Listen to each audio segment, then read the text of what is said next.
This is 365 Sports, powered by Sikkim365.com. Welcome to the Triple Option. Here's your host, Paul Catalina. Wow, what a weekend of college football.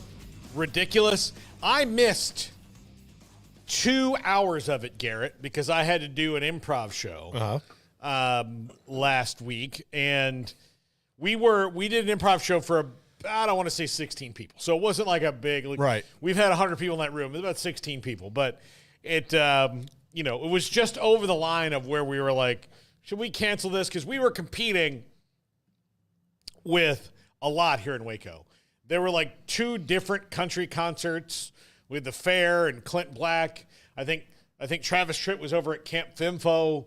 So like we had a lot going on here. There's Celebration. That's what I was gonna say. Like the only thing I knew was like that Celebration thing. Yeah, Celebration, the Fair. You're not a Fair guy? I hate the Fair. Yeah, I know why we're friends. The Fair is the most. In high school, we would go for girl, whatever, just do stupid stuff. But man, as I've gotten older, like I think I've taken my kids to the Fair once. It's just a waste of money, man. It's not. I'm not a Fair guy. Yeah, I'm. Look, if I'm not a parade guy, as you know, I'm definitely not a Fair guy. And I wasn't not a Fair guy. Like I was like, yeah, I'll go. I'm not gonna go. I have a rule about rides.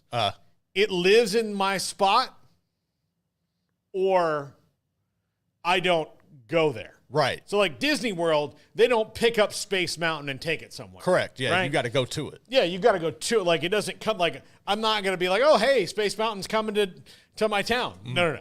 So I don't go on stuff. Plus, I've seen the people who put those together. Yeah. And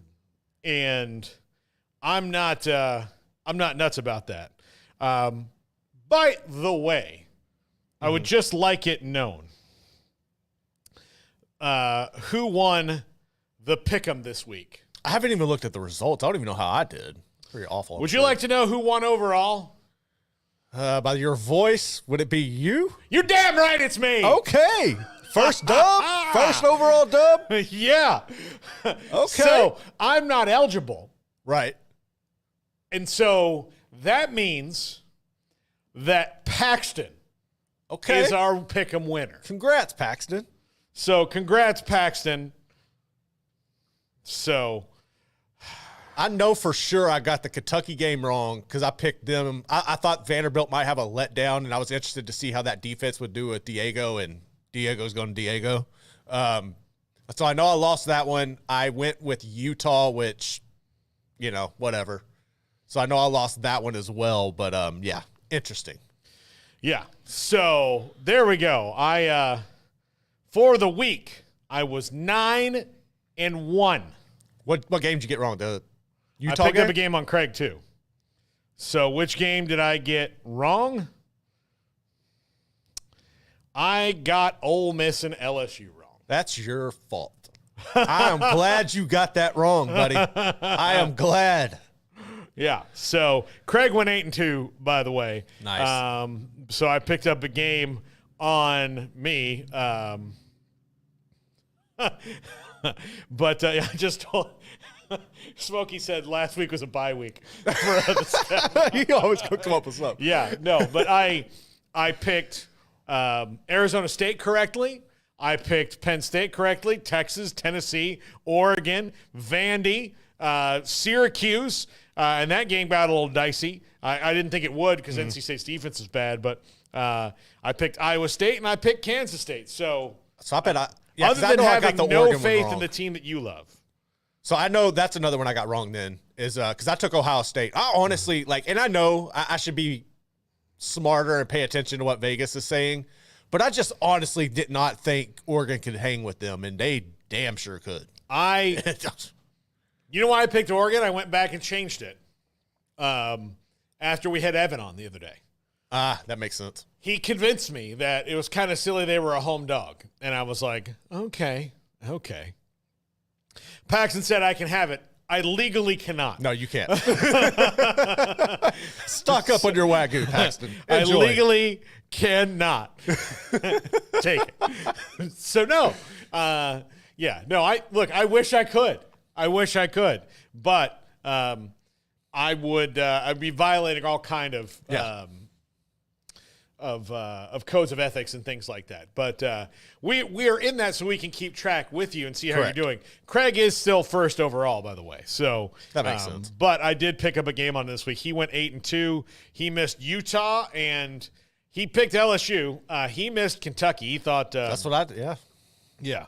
And I've not gone all the way in depth to see what everybody did yet. So, but Good week, man.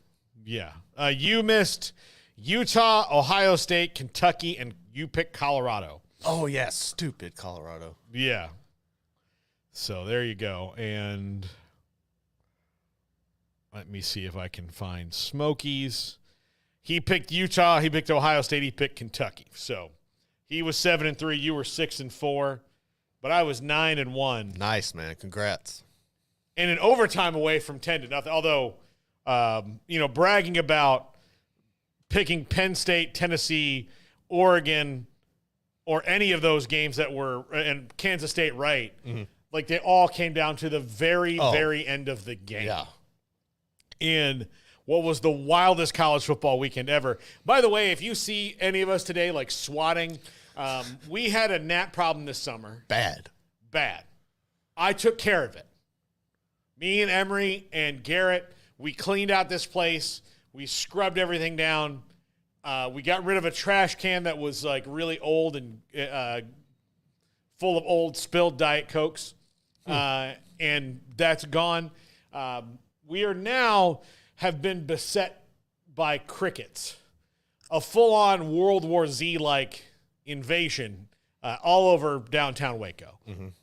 I was in the Alico building the other day, and they were just like crawling up the walls. It was gross. So there are a lot of dead crickets all around, which I think has brought back the gnats, and I think they're coming from the air conditioner, which is where we had some crickets. Now, thankfully, that little bastard up there that was, I guess calling for help is gone now. But I think all these dead crickets in here are leading to the because they're back. Like, they were not like this on Friday. No. At all. They were a little bit, and we put some traps out and other things. So if anybody has a recipe solution or something, for them, Kyle, patience, we'll talk football in a second. If anybody has a solution for them, we will. Also, pet peeve. I'm going to tell you right now, as a viewer in the chat, if you tell me what to talk about, I will intentionally not. Like a child. For spite. Yes. Talk shows are a plethora of different things. So, Kim, I have no comment on a Waco infestation. I appreciate your candor. Thank you. And Thank your, you, well, Kim. maybe not your candor, but your reservation. So, see you right there. One, but if anybody has one. So, anyway, Brent B, see, there we go. He wants me to talk about OU and Texas. Guess what? That game was super sucked. boring. That It's game not even sucked. on our list to talk about, really, other than Texas is really, really good. I checked out of it. Like, I think I watched probably about 30 minutes of that game and completely checked out. It was a terrible game to watch. Yeah, no, it was like I had it on the quad, Well, you have to, yeah. but it was not one of the ones I talked about. So, starting on Friday and going through Sunday, we had just game after game after game that were fantastic. And Arizona State beats Utah. That's such a huge thing for them. Arizona State's 5-1. They're just good, man.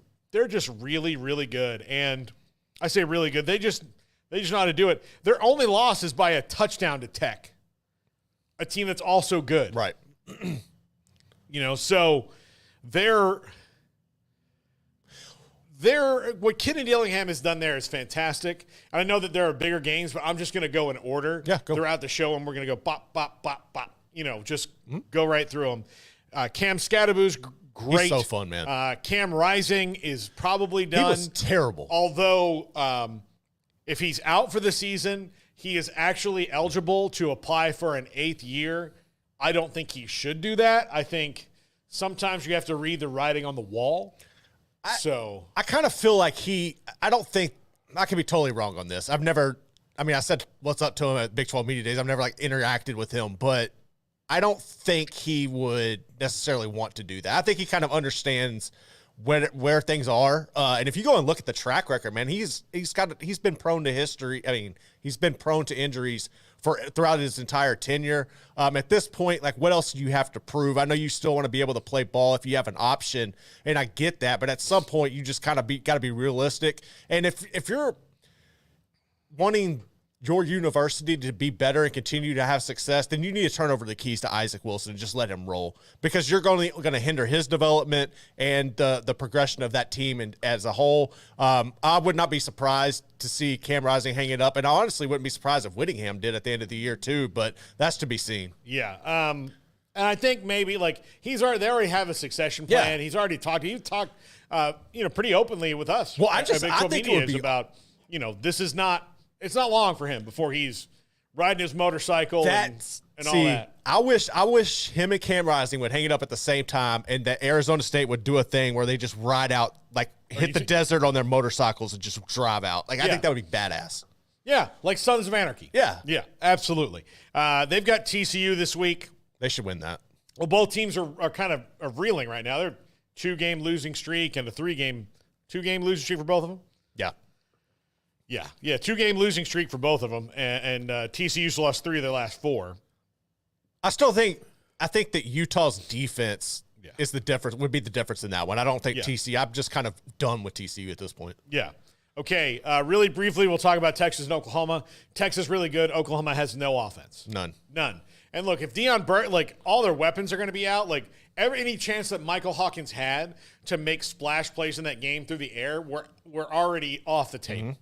So Brent Venables has to do some work on offense. Their defense is really good, and for a time looked like they might be able to keep Texas contained a little bit to where it wasn't going to be for a minute I thought okay, Texas is still going to win, but this is going to be more 27 to 14 than 34-3. And then once they got out of the first quarter and the jitters went out and Quinn Ewers got his sea legs back. Yeah. Then I was like, no, I can't believe I ever thought that. It was just, they have no offense at Oklahoma. No, I thought that the defense for Oklahoma could make things interesting, but they just couldn't. And Texas, their depth is ridiculous. They have playmakers everywhere. When somebody drops, there's just another 5-star that steps up and comes into it. Taylor Tatum had a really costly fumble early on for Oklahoma. They couldn't get anything going. I would love to see that full strength in Oklahoma to have, that all of their wide receivers available, but unfortunately that's not going to be the case. They might be able to get them next year. We'll see. Yeah. Well, again, we'll see. Penn State and USC was one of my favorite games of the day. It was a really fun game to watch, and I cannot imagine if you're a USC fan watching the last drive in regulation and going, oh, this is well played out. You have all 3 timeouts and you got the ball back. And Penn State called one and gave them an opportunity to. Yeah, so they essentially had 4 timeouts when they got the ball back. Yeah. And Lincoln Riley didn't use any of them. And then one time when he used the first one, he let 40 seconds go off the clock. What are you doing? Then he didn't even have time to use the other 2. No. You can't take him with you. The coaching decisions that he's made over the last couple of years are maddening because we know he's better than that. Do you think it's one of those things where the outside noise is starting to kind of filter in there or something? I have no idea. But they played almost good enough. They had Penn State where they want. They picked off Drew Aller 3 times. It was his worst game of the year as far as turnovers go. But he also put together arguably his best drive of his career. Oh, yeah. And Tyler Warren had 17 catches. At no point did they go, hey, let's maybe get somebody on 44. Yeah. He snapped the ball and caught a touchdown pass. That was ridiculous. Mm-hmm. That was crazy. That's just a crazy trick play. Just bananas. So I don't know what's going on with Lincoln Riley. I do not know. How big of a win was that for James Franklin, you think? Because a pretty big one. Because he needed that, especially on the same day when Ryan Day kind of falters a little bit. I think that was a pretty damn big win for James Franklin. Yeah, absolutely.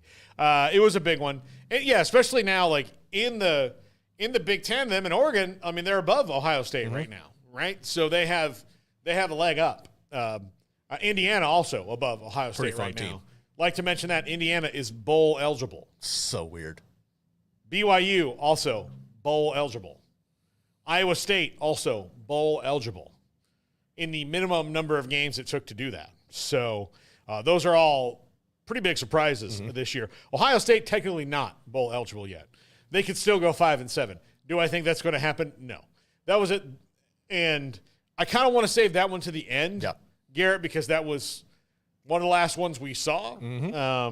But just another bananas game. But Penn State and USC, you can see USC is right there. Like they are right there about to being a complete team.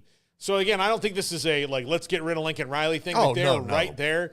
But he had that game won.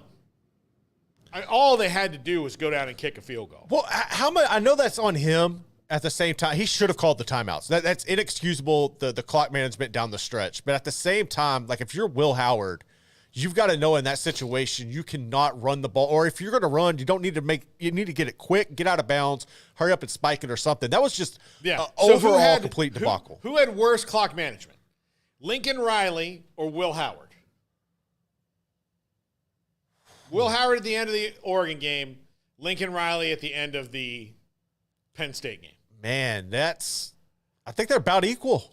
I don't know. I can't pin. They were both equal. Will Howard did what Dak did against the 49ers a couple years ago, where the idea was to get but they also his idea was we get up and we spike it, or we get up and we get the timeout. You're like, well, yeah, but you know that everybody on this play is 6 seconds left. You told them to all run downfield. Yeah. They can't get back fast enough. I'm gonna put it on Lincoln Riley because he's a head coach. Will Howard was just a quarterback, and Ryan Day could have stepped in and helped him whatever. But I think I'm gonna go with Lincoln Riley and having the worst decision making down the stretch. Yeah, that was I don't know. The only other time I've seen something like that was it spurred on a team when Baylor beat Oklahoma. The night Robert Griffin essentially won the Heisman Trophy on the pass to Terrence Williams. Early in that drive, they stopped Baylor for a minimal or no gain, and they called a timeout. And at that point, Art Briles was content because of the field position to not risk it and take it to overtime. Knowing that he's got Robert Griffin, he's at home, these are all big things. But when they called timeout, and this is confirmed by Briles in the postgame, it's confirmed by RG3 and anybody who's on the sideline, this isn't me speculating, this is a fact. Yeah. When Bob Stoops called timeout, they said, wait a minute, we were about to take this to overtime.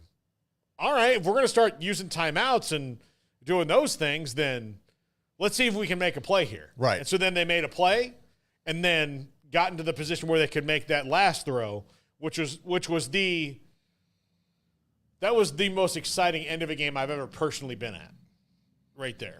I guess from the other side, I was at wide right 3, so if I wasn't just a perspective, huh? It was not exciting. It was terrible and awful. It was the worst day ever. But and look, I'd rather have SMU, the game I went to 2 weeks ago. I'd rather have that 7 million times before one wide right. Oh, yeah. Like that, just get it over with. You know you got smoked. I have time to that's it. The smoke, bad, not, But, that was the most exhilarating thing I'd ever personally witnessed from a fan base and just in historical moment. But it reminded me of that where, well, why are you playing for overtime or are you not? Because you're in the shotgun. You're still you're not kneeling out the clock. Right. Penn State is trying to counter it by making sure they have the right defense on the field. So why aren't you using these timeouts? Like, whose fault was it that you didn't, like, did somebody not tell you how many you had? Did you not realize it? These are things I need answers to. Well, in a situation like that, and I know it, how much input should the offensive coordinator have? Like, should they be in his ear, in Lincoln Riley's ear, or do you just kind of not get in his head, or do you stay out? Like, should somebody have stepped in and said something to Lincoln in that situation to help him, like, maybe look at the clock? Maybe he was more focused, and I know you should be paying attention at all times, but does somebody need to step in? I'm sure somebody was. I mean, I know if I was any of his coordinators, I'd be like, timeout, timeout.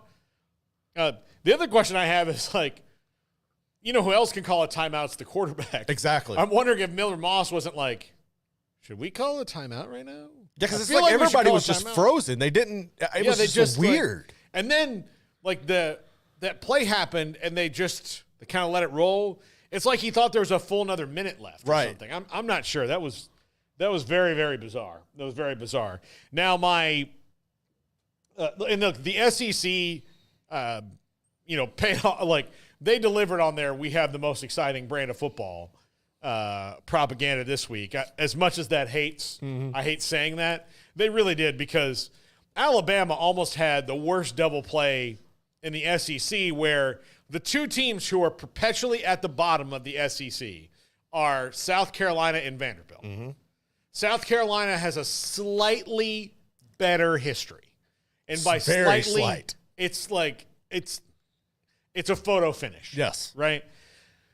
They're not, like, again, there's not a whole lot in South Carolina history that, if you gave the resume side by side, you would go, oh, well, this team is so much better.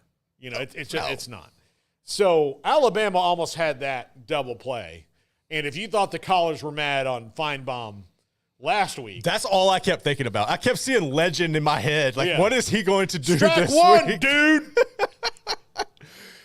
I love seeing Alabama down like this. I love seeing them so vulnerable. It makes me happy. I think South Carolina is a team that is better than how they're perceived. And that might sound redundant or whatever, but I think they should have beaten LSU. I think they should have beaten Alabama. When you look at that, I think Lenore Sellers, the quarterback, kind of got in his head a little bit. He made a couple of horrible throws down the stretch, including an interception that kind of gave South Carolina has the key interception. Then Lenore comes out, throws one. He made some decisions down the stretch where I think he got a little nervous and the moment was a little too big for him. But at the same time, the onside kicks were awesome. Beamer ball was in full effect. Hey, it was a hell of a game. I know this about Frank Beamer on Saturday. There are times where, like, and I'm sure you've done this with your kids. I don't have any kids, but I do know this. Where, like, if they do something that you know that you taught them and they do it well, you're more proud of them than, like, he might have been more proud of them that moment than he was when he graduated college. Or, like, I promise you, the feeling for Frank Beamer with the way their special teams played the other day from his son is probably, like, and he won't admit this to himself or anybody, but if you could scientifically quantify it, probably the same feeling as when he had his first grandkid. Probably. Like, that's the same, like, oh my gosh, look at that onside kick. That's the same. Like, I remember when I saw my first grandson. Like, oh, that's the feeling. I promise you he had that. Because Frank Beamer, and I still don't understand why more people don't buy into at least his style of football and building that into your culture. Because it's not popular. Partially. Like, it's not have to be your whole identity, but the thing is that Virginia Tech was able to sustain and be good without always having to have, like, superstars all over the place. And then when you have a superstar pop in, like, I think teams like Baylor and TCU, and that's why I like Iowa State. Like, Iowa State is the most, like, Virginia Tech, Frank Beamer, like, program in the country right now, because Matt Campbell's built in these things. We're always going to run the ball well. We're always going to build us stuff around this. We're always going to have a tough defense. No stupid penalties. Yeah, we're going to coach ourselves well. We're going to try to make big plays on special teams. We're not going We're not going to make mistakes. So, yeah, some years that's going to lead to 6 and 6 years because we just don't have the guys. But when we do have the guys, the culture is there that when the talent, like, jumps them over the level. You know, I can just tell, like, Florida State doesn't have that culture right now. Like, it's either a ton of talent or it's not. Like, that's why I think more people need to build their programs like Frank Beamer, especially now where the talent is going to ebb and flow faster than it ever has. And that goes for everybody. And you also don't have to wait and hope you hit on a recruiting class now. Yeah. You can, if you have that one X factor player, you can grab them in the portal, come in, implement them in that culture, and you can roll with them. Yeah, exactly. You know, I thought I will tell you this. God, it's gonna hurt. Hold on, let me. Dabo's like that. They're built kind of like that, and I think he's like, again, if he added 3 transfers to this team next year, they'd be back in the they'd be back in the nobody can stop them at all phase. That's the thing that's the difference between him and like Texas right now, is that like Texas took one of his best defensive players, one of his 2. Barrett Carter's still there. But they took Andrew Mikuba, and instead of him going like, okay, if Texas is going to take mine, let me go take, you know, UCLA's or someone like that and put them here. That's all I'm saying he needs to do. So we're not going to talk about them because they rolled again. They're really good. But Alabama barely out. Like they're gonna build through this, but Kalen DeBoer is gonna have to hear it. I mean, last week you heard like, oh, they're a Matty Ward T-shirt, which is stupid. Like stupid things. Like he could go there dressed in footy pajamas if they won national titles. You know, everybody would have been like, listen, if like Nick Saban rolled out there in footy pajamas and won all those titles he won, they'd be like, look, I don't know why he's wearing T-shirts. He needs to put on some Jurassic Park footy pajamas and go out there and win games. Those are things that happen when you're realizing that the greatest coach of all time is not there anymore. Yeah. And they've been through this before as a fan base between Bear Bryant and Gene Stallings and between Gene Stallings and Nick Saban. So I think they're worried that, like, okay, this is what it's going to be again. So we'll see. Florida and Tennessee was surprisingly a really exciting game. I think Arkansas might have cracked the code on how to contain that offense a little bit. Tennessee's defense is still really good. I mean, they only gave up 17 points for crying out loud. But that game was 3-0 Florida at halftime. So Tennessee's and Josh Heupel's offense has to kind of control alt-delete here. Yeah, and that's going to make it I don't know what to make of them, honestly. And with Bama being the way they are, that matchup this weekend between those two is going to get off the rails. I honestly don't know who to even pick in that or what to expect. But you're right. I think there have been some vulnerabilities in this offense, and people are starting to figure them out. But they're good. Tennessee's still going to be good. They're still going to win a lot of games. But I think it's more so like credit to Florida for trying to save your coach's job and, you know, not just throwing in the towel on this season and continuing to fight. Now you're in a circumstance where Mertz is officially done for the year. So it is the DJ Lagway show, which I'm sure is going to make a lot of Florida fans happy. The problem is that like every week until sadly the last one gets harder and harder for them. Absolutely does. You know, they've got Kentucky this week. I think they can hang with Kentucky, but then Georgia, Texas, LSU, Ole Miss, 4 games in a row. If they win any one of those, that would be a shocker. Yeah, that's going to be difficult. Before the Florida at FSU game that's going to be on Tubi or some crap. God. I'll never be less excited to watch that game in my life. I mean, it's just bad. Oh, it's so bad right now. Oh, man.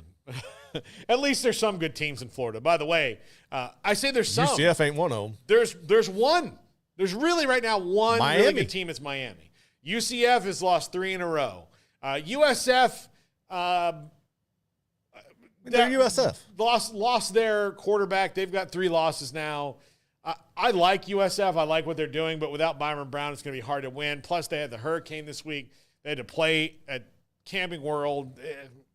That was that was not a great situation to roll into. Anyway, hopefully Byron Brown isn't out that long. But UCF's lost 3 games in a row.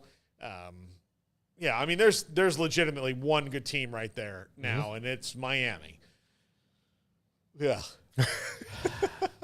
Hard to say. Hard to say. When we come back, we're going to talk Ole Miss, LSU. We're going to talk Oregon and Ohio State, Kansas State and Colorado, plus 2 of the more gut-wrenching losses I've seen, given what happened at the end of the games in Purdue and Illinois and North Carolina and Georgia Tech. Just gut-wrenching. Gut-wrenching. This is the Triple Option on 365 Sports.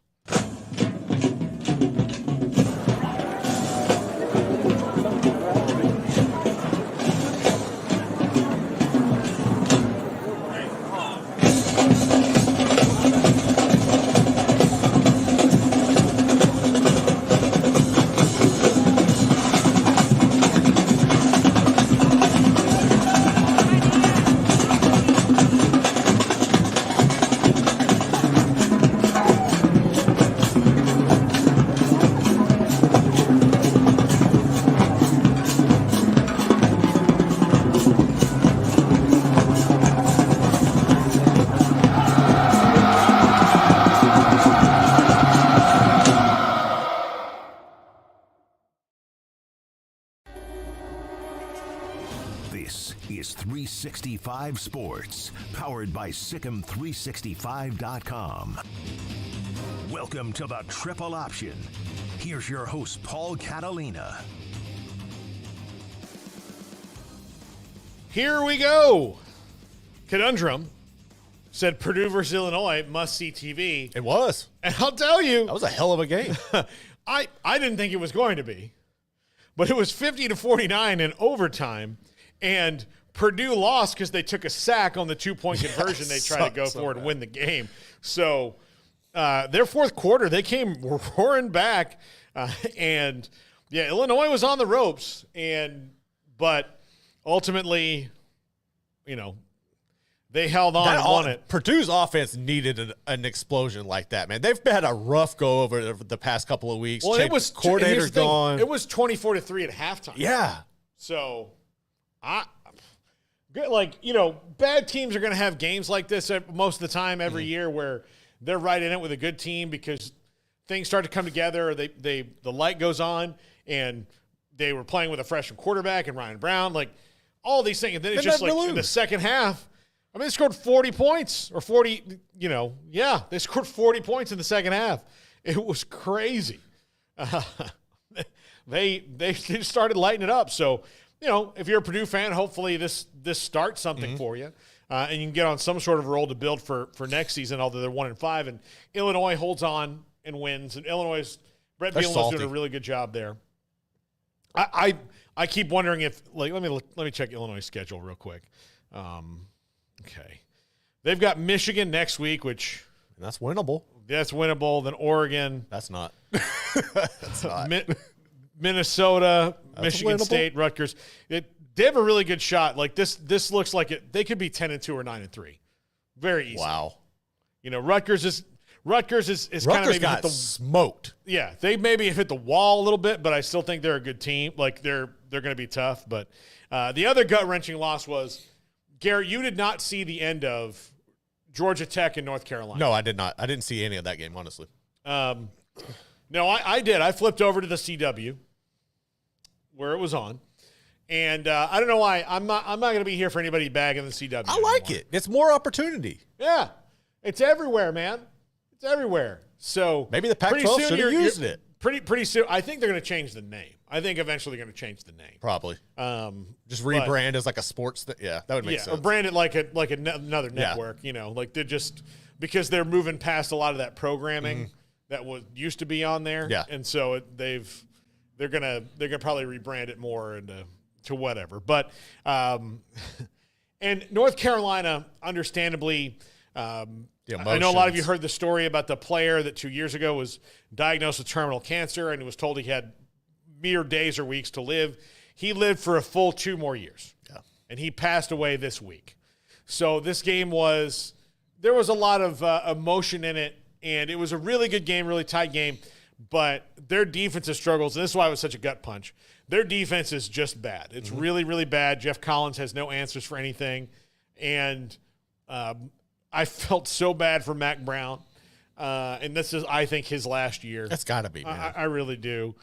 Because it's been so frustrating. But they're about to take it to overtime. Georgia Tech is not doing what Lincoln Riley's doing. Like, they are actually playing for overtime. Yeah. They've got the ball, almost 70 yards away. There's not a whole lot of time on the clock, but they do have, I think they might have had a timeout. So they're just they're doing the thing where there's 40 seconds or so left. Let's run a play and see if we can get a chunk, and then maybe we can throw a Hail Mary, right? So, if we run a handoff, and since they're maybe backed off, maybe we get 17, 18 yards, and Zach Pyron, who was in at quarterback at that time, maybe we're close enough where he can do something. Or maybe this running play gets us into field goal range and we can do that. Right. No, just a simple zone read. It wasn't anything spectacular. Just a zone read, 68-yard touchdown run, ball game's over. God.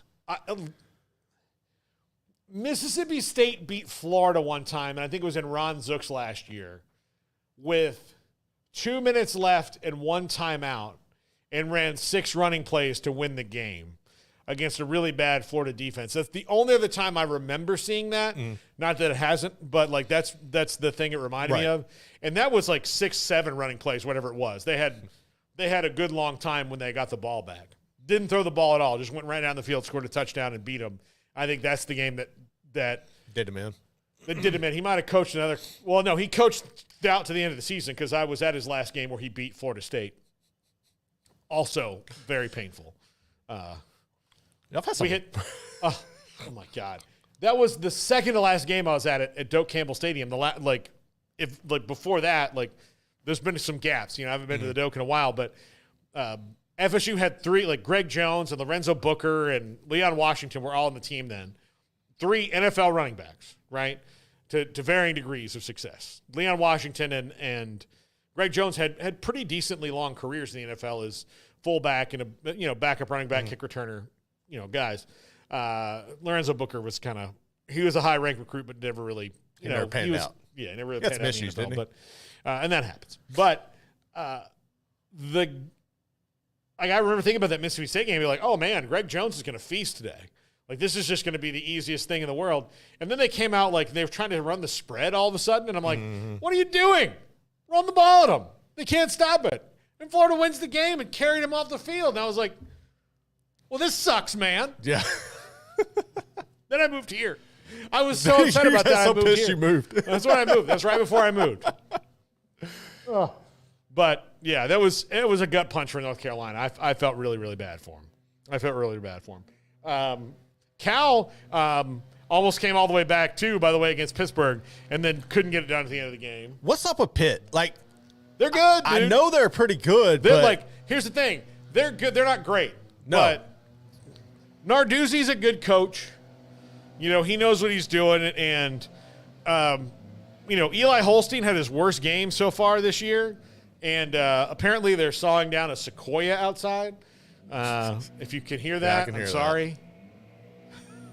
I'm probably about to get hit by a rock, too. No, why'd you say it? I know.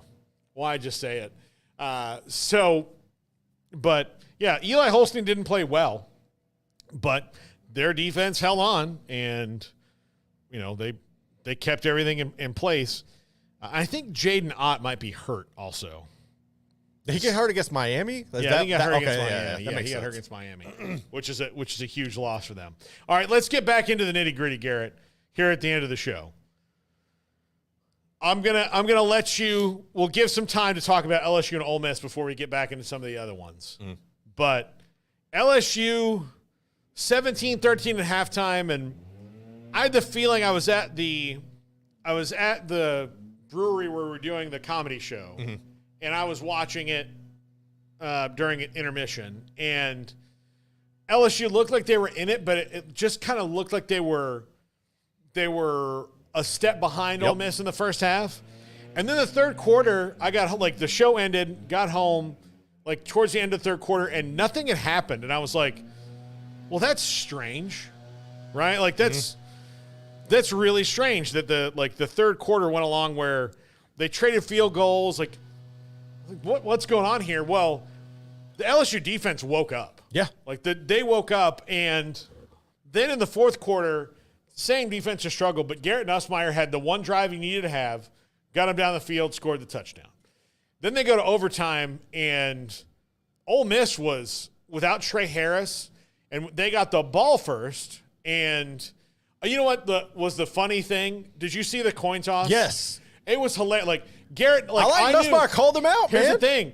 I knew that they were going to win because Garrett Nussmeier was so cool in that moment, because they picked the wrong way, and then the defensive lineman turned around, and you saw the coaches going, no, other way. Nuss was like, yo, what'd you say? Yeah, no, other way. Yeah. And so and then Garrett Nussmeier's like, yeah, but he said it. And he was like, but he was grinning the whole time, but he said it. And then he jogged off, and you could see him just like, all right, we're here at Death Valley. This guy almost went the wrong way. Let's have a good chuckle, and went out, and defense held him to a field goal. Ole Miss committed some penalties on that, and they were lucky to get the field goal. They were at a point where I thought they might be out of field goal range. Luckily, they have a kicker who he had a leg on him. Has a leg on him. But yeah, I thought there was going to be a minute where they were like, "Do we have to punt? What do we do here?" But LSU, and then that's the thing I really liked. Sometimes they kick the field goal, and you see the team, even at home, come out and play for maybe a touchdown. Right. No, they went right for it. They were going for the kill. They're like, let's get this over with. Kyron Lacey up top. And I knew it. At the coin flip, I knew it, Garrett. I knew it. What are your thoughts about LSU and how maybe they're starting to figure it out a little bit? They are. I'm also not naive enough to think that if Trey Harris doesn't get hurt, Ole Miss doesn't win that game. And if Trey Harris doesn't catch the ball on the first drive that was dropped, that was a touchdown, Ole Miss wins the game. Yeah. I also understand that, and it was a terrific defensive stand, but I think Lane Kiffin got a little too in his head in the moment and you could say question on going for it on fourth down, was it the right decision or not? I can see both sides of that. But at the same time, hats off to LSU's defense for stepping up, making a play that they did. And I think that was really the momentum changer in that game. If you look at it, LSU was playing with essentially a lot of freshmen out there. They had injuries all over their wide receiving room. Caden Durham, your freshman running back, was banged up. He had an injury from South Alabama. You had Josh Williams that was out there as well at the running back, but they couldn't really get anything established on the ground. Ole Miss did an excellent job of shutting LSU's offense down and not letting Mason Taylor get anything going. And Mason Taylor didn't get a catch until it was 3 minutes left in the third quarter, and he gets a catch on the sideline, and it's like, okay, it sparked him. So you started seeing Nuss go to him a little bit. I think Zion Thomas did. Well, Garrett Nussmeier was 22 of 51. Not a great day. But see, I thought he was inconsistent. Yeah. I don't think he played a good when game. When it mattered in the second half, he played well. That was what I was thinking the first half was like, hey, why can't Nuss get it going? Well, and he was making a lot of there were some plays where he should have used his legs to pick up some first downs. And I know he's not a mobile quarterback, and I know he doesn't necessarily want to run the rock, but situational awareness, you've got to get out there and do it. But he's not stuck in concrete. No, he's not. He can get it. He can get the first down. He can, and that's the thing. I think he needs to understand, hey, sometimes you just have to use your legs and not rely on these super. And it's easy to say that when you have a plethora of stars around you can throw the ball to. But in situations like that, when you're banged up, your roster's limited, I think he should have made some better decisions. Ultimately, you're right. He was a gamer at the end. I think the defense has been really impressive. While that secondary is still suspect as hell, I think you've got to like what Zy Alexander's bringing from at the corner position. He's a freshman as well. He's going to be really, really good. He's probably the next one. He's not on the same level watching him right now as what Stingley was, but you could see the similarities there with that. I think he's going to be the next guy in the secondary for LSU that makes a name for himself. I think Whit Weeks at the linebacker position was lights out. I love that him. boy. I love him. Dude, he's non-Vietnamese that win, dude. He is, like, in his country ass was just flying all over the field. Like, he had his best game all year long. Go ahead. Tell me he's not like that win. He is. Like, where it's just, there are linebackers. He's not big. Yeah, Sam Mills, that win. Zach Thomas kind of guys. Dude, right there. Zach Thomas. He is very guys Zach who are Thomas-ish. not, like, tall, big, rangy, like, Lawrence Taylor-like linebackers. Yeah. But, man, I want him. I want him on my team. Dexter Coakley. You remember Dexter Coakley who played for the Cowboys? Where you just, every time when that, like, a guy gets up off the ground near the ball carrier, it's definitely one of them, right? Like, that win was like that. Sam Mills, Zach Thomas. Win Weeks is like that, where he is. Even if he's not making the tackle, he's around, like, he's everywhere. He's around where the tackle is made. Or he's the guy who maybe even starts it. And then somebody else is like, okay, well, he's not going to get away from Witt. I just need to make sure we finish this thing off. He's great. He was really fun to watch. In my opinion, actually, he's the MVP of that game. He was the MVP. Yeah. Like, I think he had 18 tackles, 2 tackles for loss. I mean, he was flying all over the place. I've been really impressed over the past couple of weeks, too, with Braden Swinson. I think what he's been able to do, especially you could see the flashes of it when Perkins was still playing. But once Perkins went down, he took his game to another level, and he's flying around like how you saw Perkins play. He's playing the way I thought that Perkins would play, which is kind of intriguing there. But I think it's progress for LSU. They're not like a championship caliber team. I think that they have a good opportunity to make the playoff. I don't necessarily expect them to make a run by any chance. And if they don't make the playoff, that's fine. I'm starting to, and this is going to sound really weird, I've gone at him and threw some shots at him, but Brian Kelly's starting to grow on me a little. He's starting to grow on me a little. Just let him get, like, if he let the coordinators coach and be an executive, that's what he needs to do. I think some guys don't realize that. I think Dabo's starting to realize it a little bit. Just let the coordinators coach and be an executive if you're not that dude. Maybe that's what Lincoln Riley needs to do. Maybe. We've always talked about him as such a good offensive tactician, but But I mean, that game though, like, that was your homecoming. You had the stars out, the 100th anniversary. I didn't necessarily enjoy the Phil storming because I didn't think like it was different from a moment. You've beaten Ole Miss before. I know, but that's where I was kind of with this. Is like, this wasn't like a big win to Phil storm, but given the 100th anniversary and how I was like, okay, whatever, do what you want to do. Party. Amanda asked me, she goes, has it been a while since they've beaten Ole Miss? I'm like, 2 years. Yeah, I was like, okay. Like, they beat them 2 years ago. I didn't like it, but the more I thought about it, I was like, okay, I get the circumstance with it, whatever. I've got to just give up that, like, kids are going to storm the field. And it was the atmosphere was unreal. Yeah, I talked to a ton of recruits that were there. They were blown away by the atmosphere. It was that was a hell of a night in Baton Rouge. We've talked a little bit about Oregon and Ohio State, and that was a great, like, it was 32-31, 3-2. Like, that's exactly how that game should have gone. Mm-hmm. You know, one way or the other. It was a 1-point game. My opinion about Ohio State hasn't changed, although what I think we did see, and this is the, like, outside of Dylan Gabriel, like, stamping his name in the Heisman conversation because he just does so well in big games, I think the opposite is true of Will Howard. He's what I thought he was. In most situations, he made a really bad decision when he had to. I kept thinking about that Texas game last year where they really should have won that game. They should have. And they were right in position to do it. And whether it was play calling or execution or a combination of both. It was a combo of both. Whatever happened down there, you know, when you have, like, the fourth down play they ran was the worst fourth down play ever. And Will Howard made it even worse. And I think he's good, but I do think that, you know, in the scenario that he's in, like, the better quarterback wound up making the play and winning the game than they had to, which Dylan Gabriel scored the winning touchdown, right? So, like, Will Howard made a very questionable, like, it's just a bad decision at the worst possible time.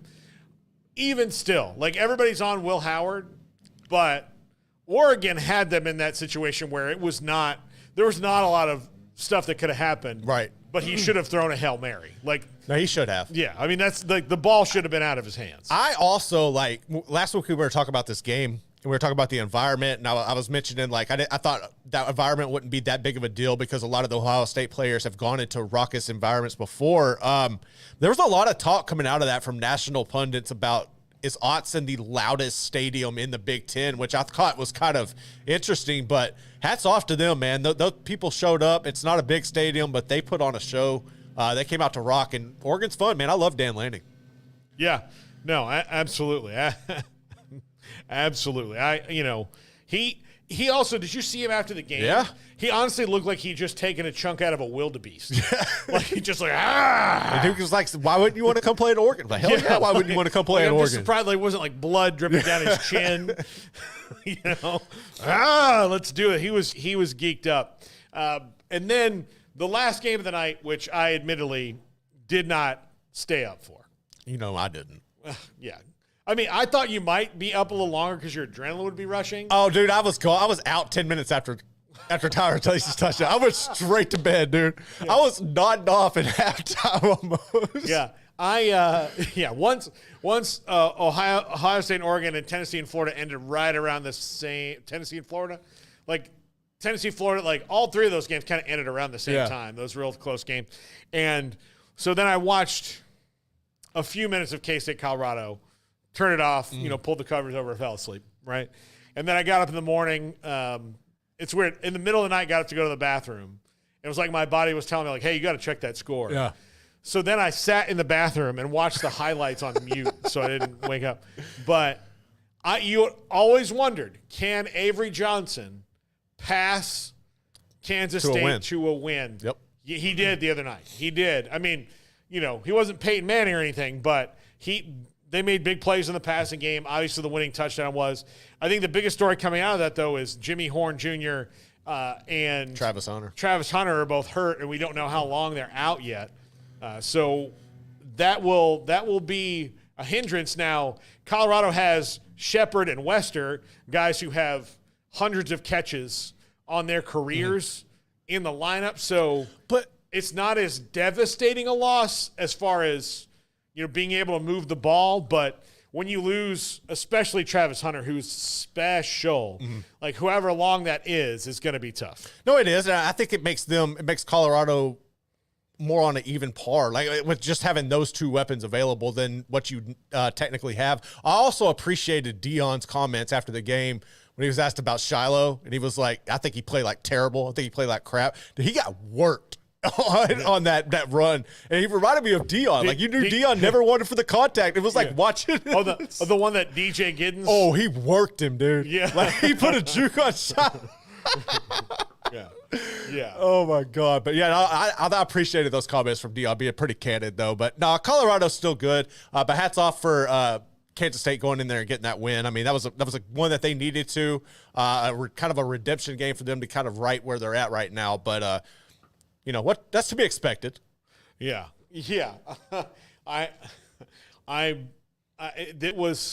That was a great game. It was a great game. There was so many great games. It was the best weekend. I did watch what I did not watch on YouTube in the accelerated shorter version. Oh, that's the best way to do it. Oh yeah. Today like I actually 5 watched games it this in an morning. hour. I watched it this morning, so I could talk about it. And yeah, DJ Giddens, Avery Johnson. Here's the other thing that happened. The better coach won that game the other night. Yeah. But Colorado's just not far behind anymore. Like they're making strides. They've improved vastly. Yeah, they've figured out. You know what I think the Nebraska game did, and I think this is huge for Shadur, who's the leader of that team. It made him humbled get tougher. him. Yeah. Like he was reduced to rubble in that game. And instead of being in his feelings about the rest of the season, they just kind of rallied around each other, and they've been really good ever since. Even the other night, they were good. They came up, like Travis Hunter got hurt very early on in that game, and they still were like, okay, next thing, let's go. Jamie Horn got hurt. Next thing, let's go. It's just at the end, the fact that their defense is not world beaters, and the fact that when they had the lead, Here's the other thing, and here's the rub. When you have the lead, you have to run the ball. Correct. They had the lead late in the game. They couldn't run the ball. Then they got put in a situation where now they've got 2.5 minutes left, plenty of time for them to score. But LeJontay Wester is, while he's a really good player, and I really like him, he's more of a chain mover, right, than a let's go. Big He play made the guy. and he made the catch against Baylor, but they needed Horn and Hunter in that moment because they needed the dogs, and they didn't have them. So those are the two things. But I think that they know that they now have to. So I'm curious to see. It's not going to happen this year. They might have games where they run the ball well, like they did against UCF. They might have those that spring up. They did not do it consistently against K-State. I'm curious to see how much of a commitment they make it to it in the offseason because Shadur is gone. I'm sure they're going to get a pretty, well-known quarterback in there. That's not going to surprise me.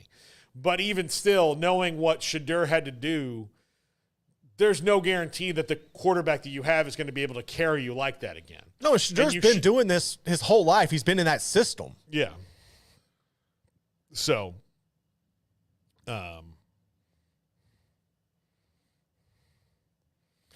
yeah, it's just, wow, just bananas. So, that's going to do it for us today. We are loaded up on the show again, as we are on Mondays. We got a lot to talk about.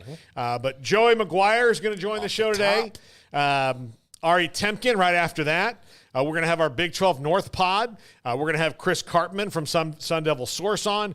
And the man, the myth, the legend, the lovely and talented Phil Bennett on at 5 o'clock with us. So much to talk about. I'm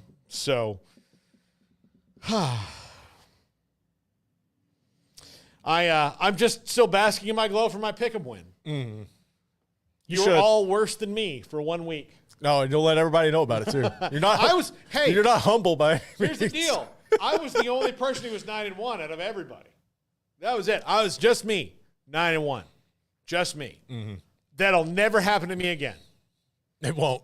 But God, I wanted to pick LSU so bad for you. Should have. I did, but 9-1. I'll take it. Could have been 10-0. Yeah. No. Look. If my 9-1 brought you joy, then that's a sacrifice. If I can reach one child, this has all been worth it. If one person, I'll take your 14 cents a day. Yeah. Right now, I don't. Here's the other great thing. FSU didn't play. Baylor was off. Oh, it was great. A&M was off. So my secondary rooting interest, my family thing, they were off. So I could immerse myself in this. Kansas wasn't playing either. So my family was not obligated in any way, shape, or form other than enjoying a great weekend of college football. So I was looking down the stretch. I luck up again because in a couple weeks when LSU hosts Bama, Baylor's off too, so I don't have to worry about none of that. Yeah. Are we still going to try to go to that game? I would love to go to that game. I actually thought about trying to get a credential. I would love to go to that game. I think Mr. Scarborough. Mr. Scarborough, get me a credential. He needs a couple of his stringers to come, doesn't he? He does. You and Mr. McKenzie. I think Mr. McKenzie's going to be at the Baylor and Arkansas basketball game. That's right. So, but your boy, yeah. Midway plays on Thursday. Just saying. I have been plotting all weekend. But Baton Rouge is about 6.5 hour drive from my house. Yeah, depending on And I can get there probably about 5. All right. Well, it's out there in the ether now. We'll be back in an hour. We'll see you then. This is the Triple Option on 365 Sports.